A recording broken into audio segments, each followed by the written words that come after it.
Hello everyone. इस part के start में हमें दिखाते हैं कि मिस्टर जैसन को एक इम्पॉर्टेंट न्यूज़ मिलती है और वो यही थी कि उसके साथ काम करने वाले कुछ माफिया ग्रुप्स अब गवर्नमेंट से उसकी इंफॉर्मेशन शेयर करना चाहते हैं। और जैसा एग्रेसिव उसका माइंड था वो ये बर्दाश्त करने वाला नहीं था। वो फैसला करता है कि उन सारों को ख़त्म कर देगा। ब्लैक आयरन ग्रुप बहुत डेंजरस था। अब उनको डैमेज पहुंचाने वाले जो लोग बाहर फिर रहे थे उनको भी वो मार देते हैं और जो जेल में पड़े थे उनका भी किसी तरह से वो इंतजाम कर ही लेते हैं। उधर आयरीन और करण बीच पर बहुत सारी मस्ती करने के बाद अब वापस आते हैं। उनके स्वीट मोमेंट्स को इकट्ठे दिखाया जाता है। करण कहता है कि हम में से जिसने भी प्यार स्टार्ट किया इससे फर्क नहीं पड़ता, बल्कि हम दोनों एक दूसरे को लाइक करते हैं, ये इम्पोर्टेंट है। उसके बाद आयरीन बात लेकर आती है। उसके हेयर वेट थे।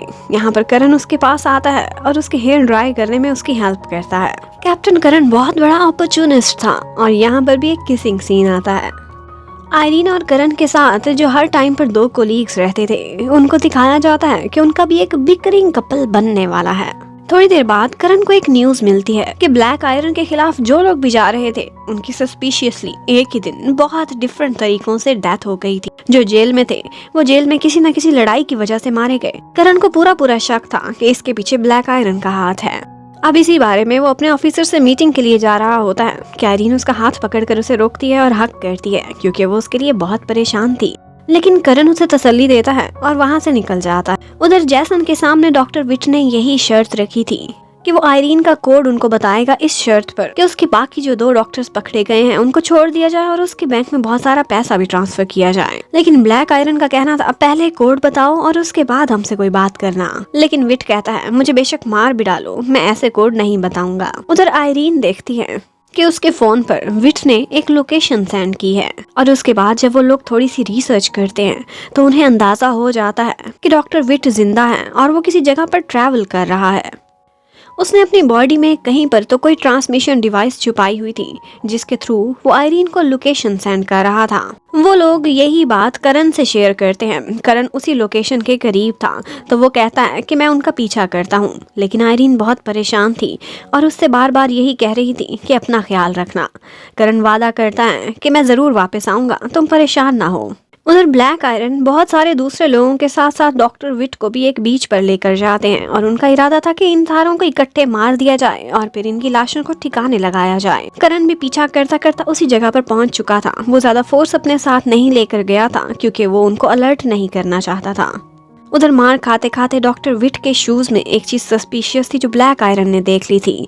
वो लोग देख लेते हैं कि इसके पास एक ट्रैकर है और अब उनको यकीन हो गया था कि ये इंसान बिल्कुल बेकार है और किसी ने इसे हमारे पास भेजा है। उनका मन तो यही था कि इसे मार डालें, लेकिन फिर उनको ख्याल आता है कि इसका एक और अच्छा यूज भी हम लोग कर सकते हैं। इतने में कैप्टन करण भी वहां पहुंचता है और उधर फाइट स्टार्ट हो जाती है। करण फाइट करते करते एक बोट के पीछे छुपा होता है, लेकिन जैसे ही बाहर निकलता है उसे गोली लग जाती है और वो पानी की लहरों के साथ डूबता चला जाता है। ब्लैक आयरन बहुत कोशिश करते हैं लेकिन उसकी लाश नहीं मिलती।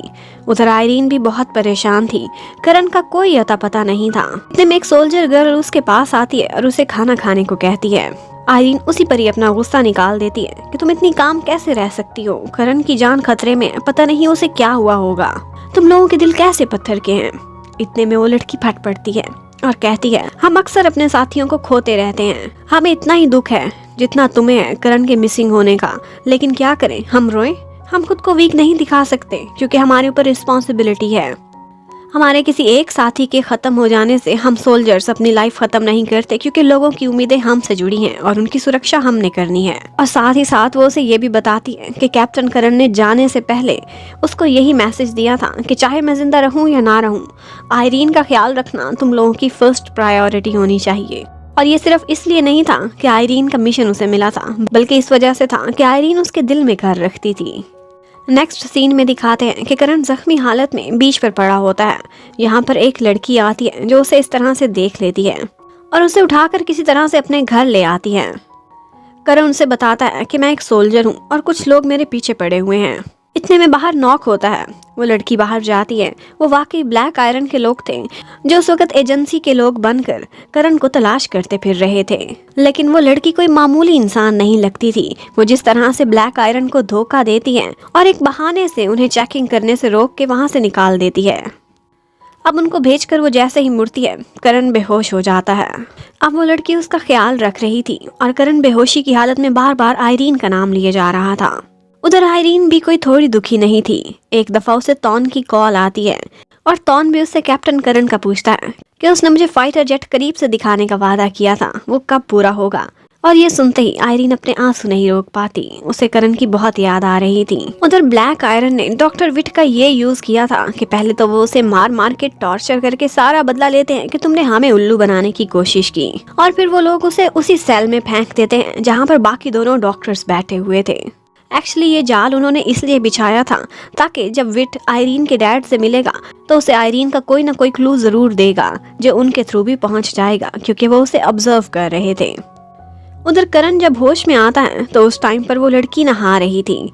वो उसके घर की तलाशी लेने लगता है। इतने में वो बाहर निकलती है और उस पर गन तान लेती है। कहती है कि मैं 3 रातें सोई नहीं तुम्हारा ख्याल रखने के लिए और तुम मेरे पे शक कर रहे हो। अब वो लड़की बहुत फियर्स हो गई थी।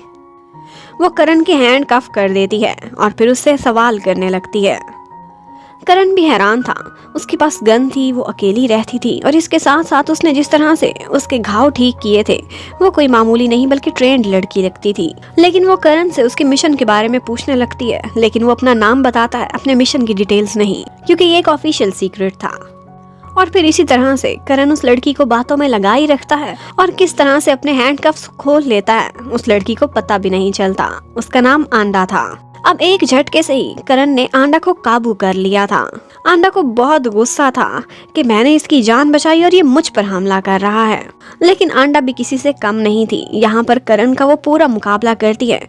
इतने में करण देखता है कि खिड़की के बाहर से कोई घर में घुसने वाला है, तो वो दोनों अपनी फाइट छोड़ हाथ मिलाते हैं और फैसला करते हैं कि इनको तो हम ठिकाने लगाएंगे।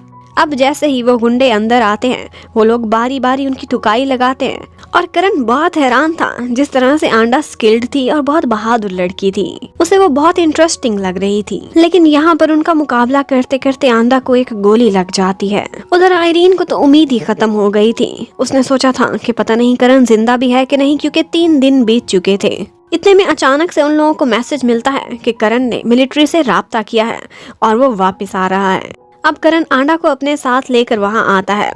आयरीन तो उसे देखते ही उसे हक कर लेती है। वो कितनी बेचैन थी इसका एहसास करण को था, लेकिन वो कहता है कि पहले मुझे एक इम्पॉर्टेंट काम करना है। और फिर वो आंडा की बॉडी से बुलेट निकालता है और उसको स्टिचेस भी लगाता है। उसके बाद फिर से आयरीन उससे मिलने के लिए आती है। वो बहुत बेचैन थी। करण उसे सिर्फ इतना ही बता पाता है कि इस लड़की आंडा ने मेरी जान बचाई है। इतने में उसे अपने कमांडर को रिपोर्ट करनी होती है तो वो वहाँ से निकल जाता है। अब आयरीन को तो नींद भी नहीं आ रही थी। करण जोर से उसके हाथ पकड़ता है। उसे नहीं अंदाजा था कि ये कौन था। अब आयरीन पानी पीने चली जाती है। वो उसके सामने नहीं कहना चाहती थी कि मैं तुमसे बातें करने के लिए इतनी बेचैन थी, लेकिन करण पहचान गया था। वो उसे बिठाता है और कहता है कि तुम्हारा मूड इसलिए बहुत खराब है कि मैंने तुम्हें कोई कहानी नहीं सुनाई कि मेरे साथ क्या हुआ है, और तो और एक लड़की भी ले आया हूँ। तुम जेलस हो ना? देख लो, मैं 3 दिन 3 रातें उसी के साथ रहा हूँ उसके घर पर। तुम पॉजेसिव हो रही हो। अब आयरीन ये सुनकर नाराज हो जाती है तो करण उसे उठाता है और उसके बेड तक पहुँचाता है और खुद भी जबरदस्ती वहीं पर ही लेट जाता है। वो कहता है कि आयरीन सब बातें छोड़ो, बस जो लम्हे मुझे तुम्हारे साथ मिलते हैं मेरे लिए वही बहुत प्रीशियस होते हैं। अब आयरीन भी बहुत मुश्किल से उसे वहाँ बैठने के लिए 3 मिनट देती है। करण उससे एक्स्ट्रा टाइम मांगता है, लेकिन आयरीन कहती है कि अगर मैंने एक्स्ट्रा दिया तो तुम सारी रात यहीं पड़े रहोगे। अब नेक्स्ट डे कैप्टन करण को इन्फॉर्मेशन मिलती है कि वो लड़की आंडा एक्चुअली पहले मिलिट्री में रह चुकी है। वो लेफ्टिनेंट थी, लेकिन 3 साल पहले उसने रिजाइन कर दिया था। उसके बाद वो कहाँ गई, क्या करती है, सारी इन्फॉर्मेशन खत्म है, कोई भी पता नहीं है। अब उसके कोलीग्स को शक होने लगता है कि कहीं ये ब्लैक आयरन के लिए काम तो नहीं करती और उन्होंने जान के धोखा देकर आपकी लोकेशन पता कराने के लिए इस लड़की को प्रेजेंट किया होगा। आयरीन ने भी ये बात सुन ली थी और उसे पूरा शक हो गया था आंडा पे, क्योंकि आंडा सस्पिशियस हरकतें कर रही थी और वो एक दफा आयरीन को पकड़ भी लेती है। आयरीन उसके काबू में उसे यही कहे जा रही थी कि तुम कितनी अच्छी ऑफिसर थी, लेकिन तुमने अपने देश के साथ धोखा किया, तुम ब्लैक आयरन के साथ मिल गई। मैं तुम्हें करण को कोई नुकसान नहीं पहुंचाने दूंगी, मुझे ले जाना है तो बेशक ले जाओ। और यहीं पर ही ये पार्ट खत्म होता है। नेक्स्ट क्या होगा ये देखने के लिए stay connected. Thank you for watching. Bye bye.